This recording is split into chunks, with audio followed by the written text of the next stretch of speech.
est 7 heures sur l'ensemble des réseaux synchronisés de Solo Média, le journal. Voici les principaux titres.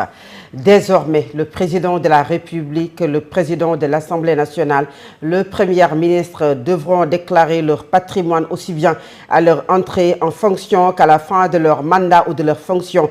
La modification de l'article 37 de la Constitution adoptée à une large majorité, mais un texte qui sera soumis au référendum, selon le ministre de la Justice. Le parquet financier a ouvert une information judiciaire visant l'exécution du marché d'électrification rurale liant laser à l'entreprise espagnole E-Power EPCSAU après une plainte déposée en octobre 2025 par le député Thierno Alassane Sall. Et nous allons parler dans cette édition de la hausse des prix du carburant qui suscite aujourd'hui inquiétude dans le secteur du transport. Les transporteurs redoutent une nouvelle hausse des tarifs. L'Union des routiers du Sénégal appelle au maintien des tarifs du transport. Et puis l'Inter, le sport et la revue de la presse mettront un terme à ce journal.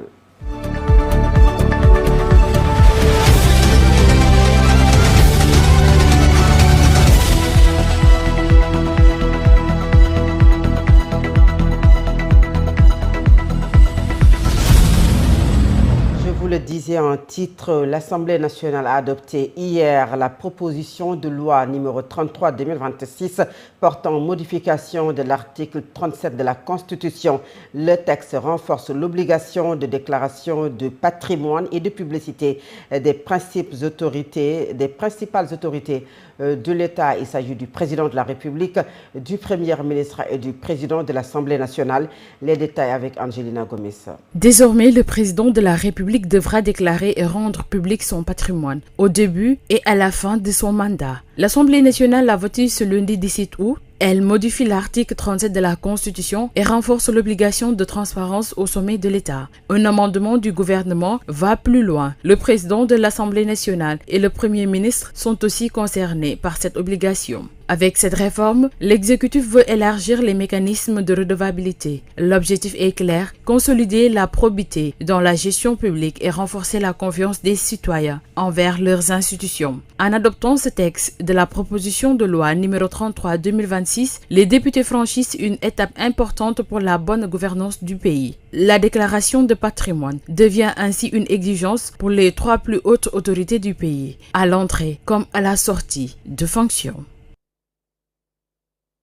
Toujours à ce vote de cette loi, le président du groupe parlementaire de PASTEF, Ayib Daffé, a affirmé que les amendements du président de la République ont été adoptés. Il appelle ainsi le chef de l'État à procéder à la promulgation de la loi plutôt que de parler du référendum.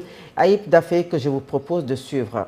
Et cette loi, en son article 1er, dit qu'il faut déclarer non seulement à l'entrée, dès qu'on prend fonction, mais également à la cessation des fonctions.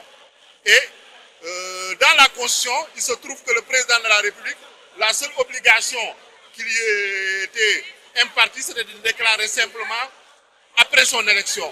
Mais il n'y avait pas de déclaration à la cessation des fonctions, ce qui pour nous était, en tout cas, n'était pas conforme au code d'éthique et de transparence dans la gestion des finances publiques, n'était pas conforme également à l'esprit de la loi sur la déclaration de patrimoine, telle qu'elle est appliquée au Sénégal. L'autre chose, c'est que également le gouvernement a introduit un amendement en commission. Cet amendement visait à demander à ce que l'obligation de publication de la déclaration de patrimoine soit étendue au président de l'Assemblée nationale et au Premier ministre.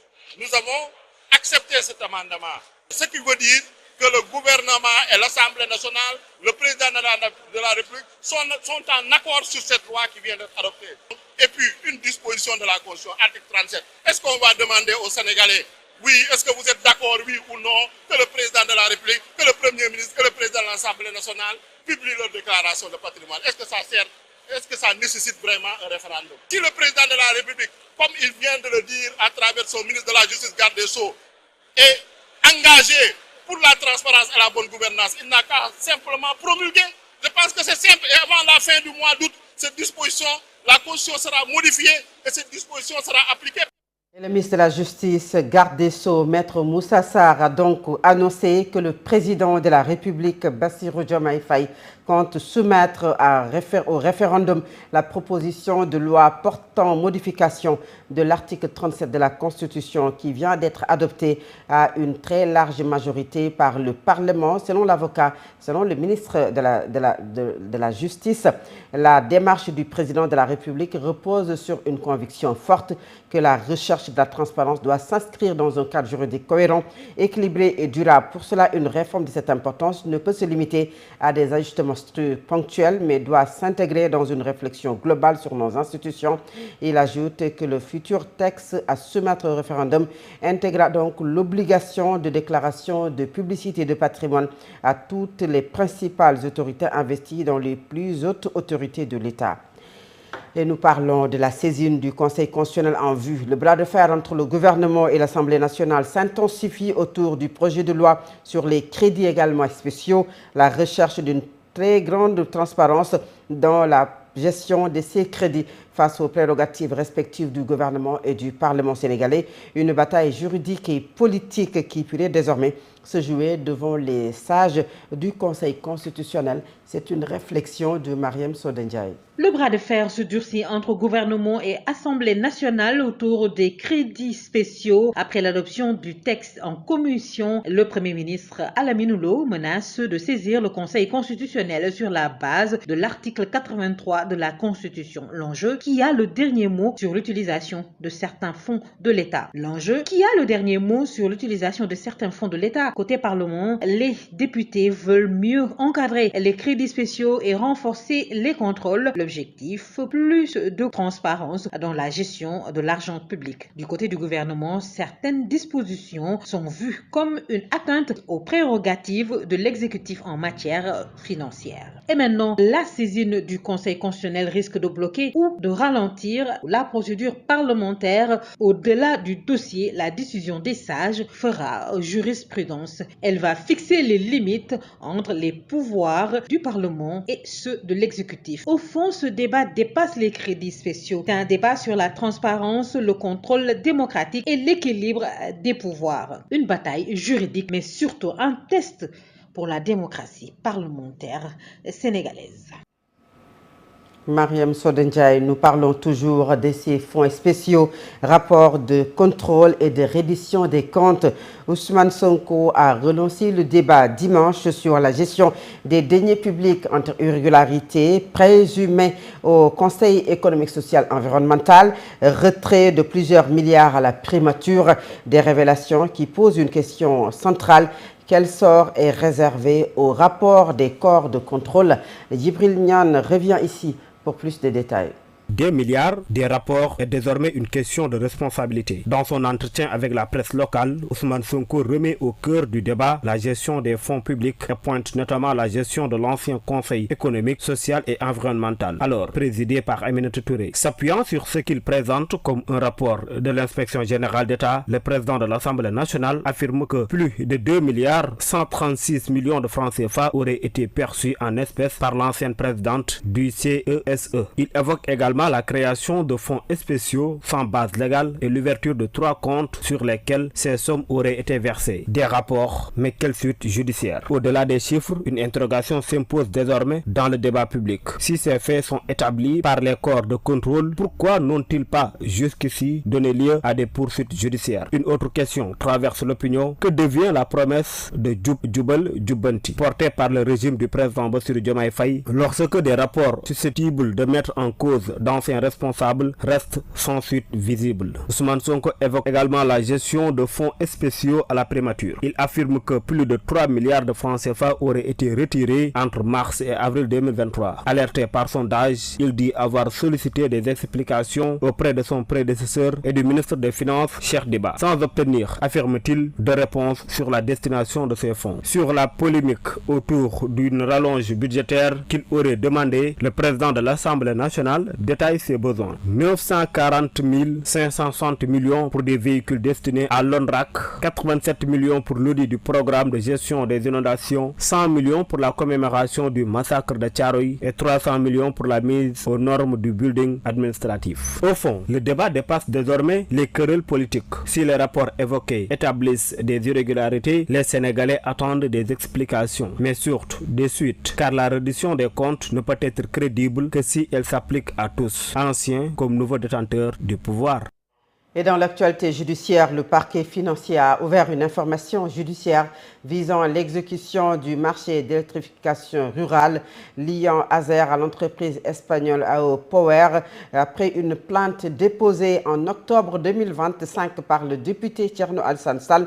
Plusieurs infractions graves, dont détournement de deniers publics, corruption, sont désormais explorées par les juges d'instruction. Plus de détails avec Bénédicte Sagna. Le dossier de l'électrification rurale franchit une nouvelle étape judiciaire au Sénégal. Le parquet financier vient d'ouvrir une enquête judiciaire portant sur l'exécution du marché confié à l'Agence sénégalaise d'électrification rurale et à la société espagnole AE Power EPS SAO. Un contrat dont la gestion suscitait déjà des interrogations depuis plusieurs mois. Cette procédure trouve son origine dans une plainte formelle déposée le 16 octobre 2025 par le député Thierno Alassane Sall, président du Parti République des Valeurs, connu pour son engagement de longue date sur les questions de transparence dans la gestion des marchés publics liés à l'énergie. Le parlementaire s'était déjà rendu sur le terrain dans l'est et le sud-est du pays pour documenter les zones d'ombre entourant le dossier Azer AE Power avant de saisir la justice. À la suite de cette plainte, la section de recherche de Dakar a diligenté une enquête préliminaire. Les investigations menées par les gendarmes ont mis au jour des éléments que le parquet financier juge susceptibles de caractériser plusieurs infractions pénales d'une particulière gravité. Selon le communiqué du parquet, les personnes physiques et morales mises en cause dans ce dossier sont notamment soupçonnées de faux et usage de faux, de détournement de deniers publics, de blanchiment de capitaux, de corruption, de prise illégale d'intérêts ainsi que de trafic d'influence. L'ouverture de cette information judiciaire marque le passage à une phase plus approfondie de la procédure. Il reviendra désormais au juge d'instruction saisi du dossier de mener les investigations nécessaires pour établir la matérialité des faits et déterminer les responsabilités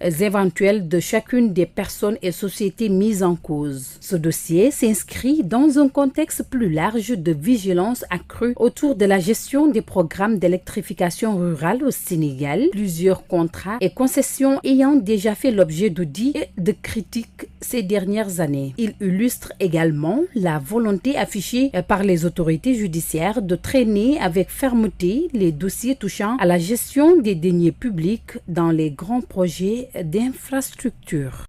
Bénédicte Sagnan, le député en question, il s'agit de Thierno Alassane Sall, vous l'avez bien dit, se félicite de la procédure du parquet judiciaire financier. Selon lui, avec l'ouverture de cette procédure judiciaire, des têtes vont tomber. Il exige la poursuite du dossier pour faire la lumière sur le projet d'électrification rurale.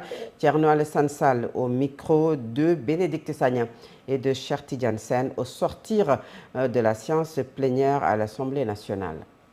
De 2020 à nos jours, j'ai constamment dénoncé le fait que 37 milliards du Sénégal ont disparu au vu et au su de tout le monde. Et il y a eu beaucoup de péripéties.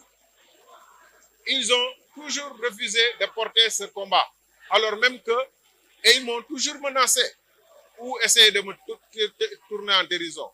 Alors même que, pendant ce temps, ils mettaient en accusation des ministres de l'ancien régime, parfois pour des climatiseurs. Et ils refusaient de se prononcer sur 37 milliards. Et aujourd'hui que le pôle judiciaire financier vient de publier un communiqué, bien, ils sont bien obligés de se taire. Moi, je suis d'ailleurs à moitié satisfait. Je félicite le pôle judiciaire financier. Comme je l'ai dit quand j'ai porté plainte, si les choses sont faites normalement, des têtes vont tomber. On a vu les comptes tels qu'ils ont été publiés par la justice espagnole. Notre argent est parti au Congo, au Togo, en Côte d'Ivoire, ailleurs dans le monde. une bonne partie s'est dissipée, a servi à payer des dettes. C'est incontestable.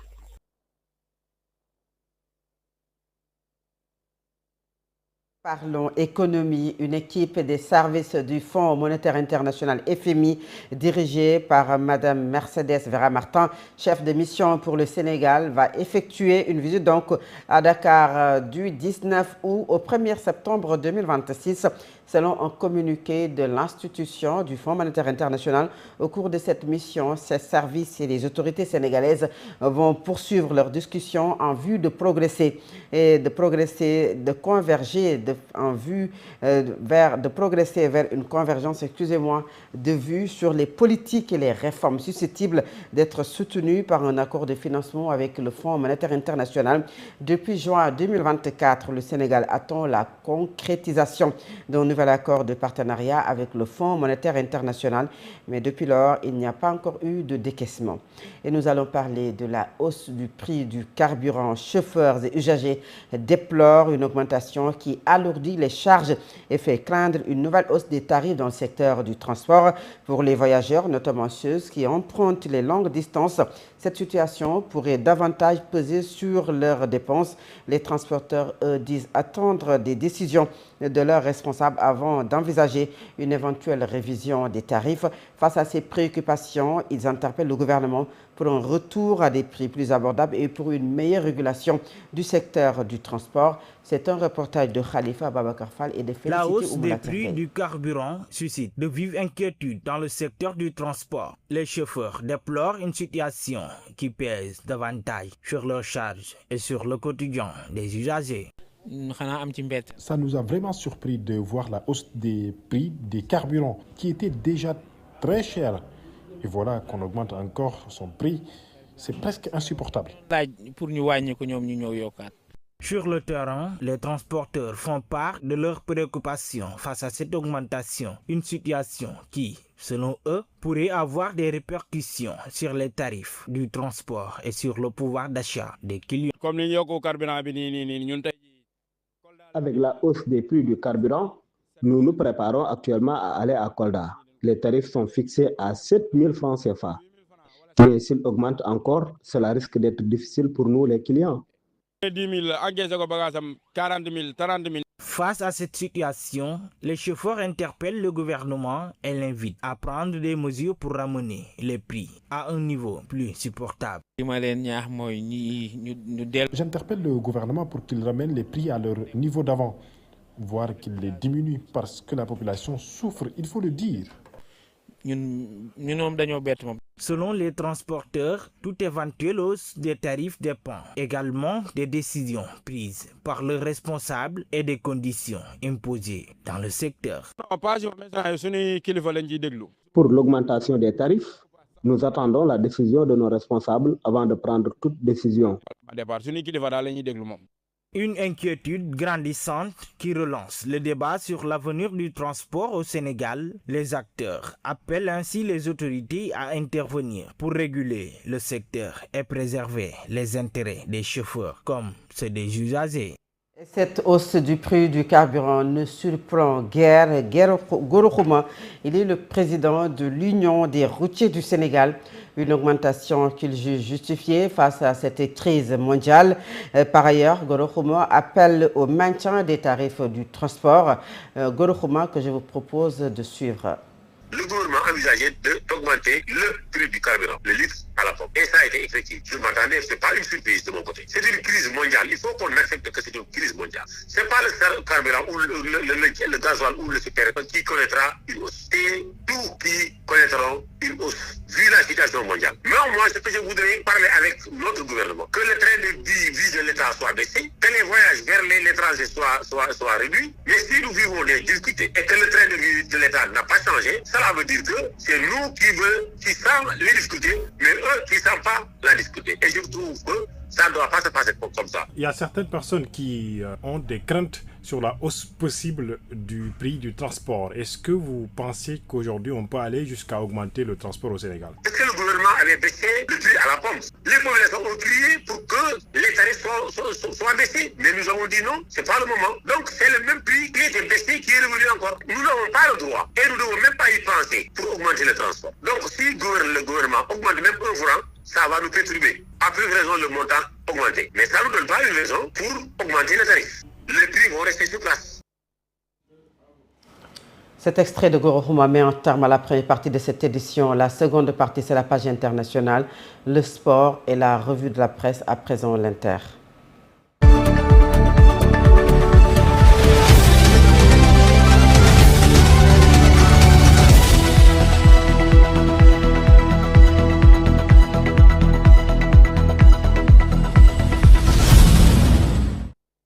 Désormais officiel, le président sortant en Zambie, Hakainde Hichilema, est réélu dès le premier tour du président de la Gambie. C'était l'élection présidentielle. Il a eu 60% des voix. C'est ce qu'a annoncé la commission électorale, une réélection après être arrivé au pouvoir en 2021.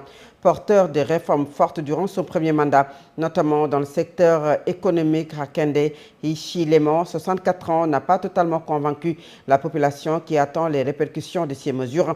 Les Zambiens lui ont donc massivement fait confiance pour un nouveau mandat au terme d'une élection marquée par des heurts.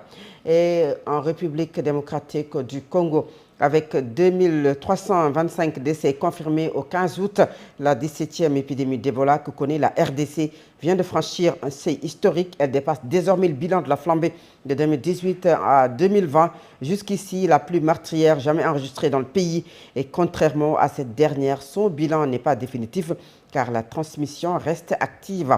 Et au Moyen-Orient, un navire naviguant dans le détroit d'Ormuz a indiqué avoir été touché par un projectile inconnu, ce qu'a rapporté ce matin l'agence maritime britannique Ukmuto. Selon le directeur de l'équipage, l'impact a fait un blessé parmi l'équipage du navire. Lundi, c'était hier, Donald Trump a menacé de bombarder Oman si le pays se mettait en travers d'un accord sur le détroit d'Ormuz. Et l'agence maritime britannique donc a rapporté aujourd'hui cette information sur le navire qui naviguait dans le détroit d'Ormuz et qui a été touché. La veille, le président américain, dans le cas où le pays se mettrait en travers d'un accord sur le détroit d'Ormuz, Oman et l'Iran mènent depuis des semaines des discussions sur les États-Unis à propos de ce passage maritime. Et le protocole d'accord de 60 jours conclu entre les États-Unis et l'Iran pour mettre fin à la guerre a officiellement pris fin hier, selon les chaînes CNN et Al Jazeera. Rien n'indique que les deux pays soient prêts à plonger cet accord alors qu'ils s'accusent mutuellement de violer l'accord temporaire. À présent, c'est la page sportive de cette édition.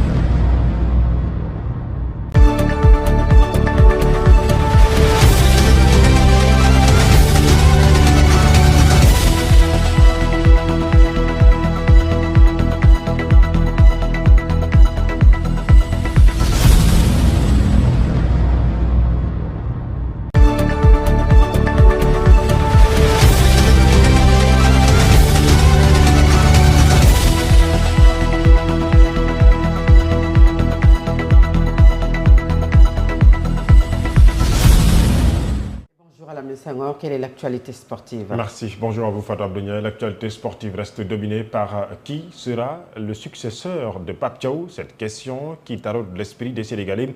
En tout cas, selon des informations, il sera donc Patrick Vieira. En tout cas, c'est lui qui est pour l'instant annoncé favori sur fond de tensions internes. Cette annonce intervient dans un contexte, bien sûr, où la Fédération sénégalaise de football est donc condamnée à payer à Pape Thiaw. Certains membres du comité exécutif reprochent le président Abdoulaye Fall de ne pas avoir donc suffisamment associé au processus de désignation du nouveau sélectionneur tous les membres du comité exécutif. Retour, bien sûr, sur ces remous avec Pape Maguette Ba. Le prochain sélectionneur de l'équipe nationale du Sénégal sera officiellement connu ce mardi à l'occasion d'une conférence de presse de la Fédération sénégalaise de football. Plusieurs noms circulent pour succéder à Pape Thiaw, notamment ceux d'Omar Daf, Habib Beye et Patrick Vieira. Ces derniers jours, le nom de Patrick Vieira revient toutefois avec insistance. L'ancien international français, né à Dakar, est annoncé comme le grand favori pour prendre les commandes des Lions avec comme adjoint Malik Daf. Arrivé à Dakar lundi matin en provenance de Cap-Vert, Patrick Vieira devrait être présenté officiellement ce mardi au stade Léopold Sédar Senghor. La fédération devrait notamment préciser les contours de son contrat, la composition de son staff et les objectifs qui lui seront fixés. Selon plusieurs informations, Patrick Vieira aurait trouvé un accord avec la Fédération sénégalaise de football. Cette officialisation intervient dans un contexte de tension au sein de la fédération. Certains membres du comité exécutif reprochent au président de ne pas les avoir suffisamment associés au processus de désignation du nouveau sélectionneur. Une réunion du comité d'urgence s'est tenue lundi pour examiner le dossier et devrait permettre de formaliser le choix du futur patron de la tanière. Sauf changement de dernière minute, Patrick Vieira devrait donc être présenté ce mardi comme le nouveau sélectionneur des Lions. Et voilà, nous en saurons un peu plus. Cette conférence de presse qui avait été annoncée aujourd'hui reste toujours en suspense. En attendant donc de voir sa confirmation pour bien sûr que le président de la Fédération sénégalaise de football, l'instance fêtière du Sénégal, Abdoulaye Fall, puisse donc dévoiler enfin le nom du successeur de Pape Thiaw. En basketball, nous parlons du tournoi pré-qualification olympique. Les Lions du Sénégal se sont inclinés face au Canada hier, 72-57. C'est une défaite d'entrée à Guadalajara pour ce tournoi de pré-qualification olympique. Le Sénégal, je le disais donc tout à l'heure, a eu donc une défaite d'entrée malgré une belle réaction après un début de match compliqué. Les Lions n'ont pas réussi à renverser la rencontre. Le Sénégal devra rapidement donc tourner la page de cette défaite. Elles retrouveront les Lions le parquet ce mercredi 19 face au Mexique pour le deuxième match dans ce tournoi. Pour rappel, le tournoi de pré-qualification olympique réunit 8 équipes et répartis en 2 groupes de 4, l'Argentine, Brésil, Canada, Mexique, Nouvelle-Zélande, Philippines, Sénégal et Soudan du Sud. Une seule place qualificative pour les tournois de qualification olympique féminin FIBA 2028 est donc en jeu. Le Sénégal est toujours donc en vie. Bonne chance à l'équipe du Sénégal. Et nous parlons de Mercato pour finir avec le jeune attaquant sénégalais Ibrahima Mbaye. Selon des informations, il a trouvé un accord avec Liverpool. Info à suivre. C'est la fin de cette page sportive. Fatou Abdoulaye. La revue de la presse avec Alamine Senghor. Bonjour. La modification de l'article L37, de même que le rebondissement dans l'affaire AOPOE Azer, est au menu des quotidiens ce mardi. Le parquet judiciaire financier a ouvert une information judiciaire. Dans son réquisitoire introductif, il vise AOPOE Espagne et ses dirigeants pour une longue liste d'incriminations, mais aussi AOPOE Sénégal et ses dirigeants pour faux en écriture publique et privée, entre autres. Il a aussi demandé l'envoi